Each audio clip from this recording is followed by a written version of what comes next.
ახალაია რა თავისუფლებას ითხოვს, ჭალანდაძე უკვე თავისუფალია და მუშაობის გაგრძელება შეუძლია, შამათავაჭი ცოტა ხნის წინ რა თავისუფლეს 333 მუხლი. სამსახურებრივი უფლებამოსილების გადამეტება სამივე მათგანს ერთი ბრალდება აერთიანებს ბაჩუ ახალაიას საქმეში კი დამატებით რამდენიმე დეტალი გაჩნდა. სწორედ ამიტომ სასამართლომ რაერთიანებული შტაბის უფროსსა და მეოთხე ბრიგადის ხელმძღვანელს 20,000 ლარიანი გირაო დააჭისრა, რა თავისუფლების სანაცვლო თავდაცვის ყოფილ მინისტრ ახალაიას წინასწარი პატიმრობა შეუფარდა.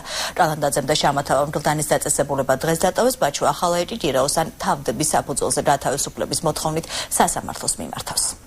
ის არის ცალკე და რაც არის გათვალისწინებული კანონმდებლობით და შინაგანი წესით, იმისათვის რომ მისი უსაფრთხოება და მისი დაცული იყოს და მისი უფლებები დაცული იყოს, ყველაფერი კეთდება ამისათვის. გლდანის მერვე საპრობილეში სამარტო კამერაში მოთავსებული თავდაცვის და შინაგან საქმეთა ექს-მინისტრი საქალაქო სასამართლოს განაჩენს ასაჩივრებს. სააპელაციო საჩივარს ბაჩუ ახალაიამ ხელი უკვე მოაწერა. ჩვენი მოთხოვნა არის, რომ გაუქმდეს განჩინება და მის მიმართ გამოყენებული იქნეს სხვა აფეთის ღონისძიება. იყო პოზიცია დაფიქსირებული პროცესზე, ეს იყო თავდებობა ან ალტერნატივის სახით გირაოს გამოყენება. მემსახურები საქართველოს.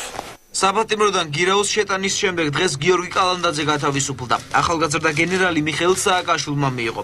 პრეზიდენტის გადაწყვეტილებით კალანდაძე შეერაღებული ძალების გაერთიანებული შტაბის უფროსად რჩება. ეს ინციდენტი უნდა დავივიწყოთ და მოვიტოვოთ უკან და ვემსახუროთ საქართველოს. ეს არის ყველაზე მაღალი რამ. ჩვენ ყველანი უნდა ვემსახუროთ საქართველოს მიუხედავად იმისა, როგორია ვირა სიტყვის და ვის როგორი პოლიტიკური კონექტურა აქვს.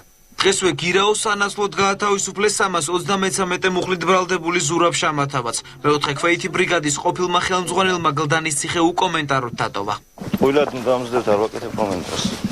ბაჩუ ახალაია, გენერალი გიორგი კალანდაძე და ზურაბ შამათავა 6 ნოემბერს დააკავეს. სამივე მათგანს ბრალად უფლებამოსილების გადამეტება ედება. თუმცა ახალი გარემოებებიდან გამომდინარე ბაჩუ ახალაიას ბრალდება დაუმძიმდა. ბრალის დამტკიცების შემთხვევაში კი მას 12 წლამდე თავისუფლების აღკვეთა ელის.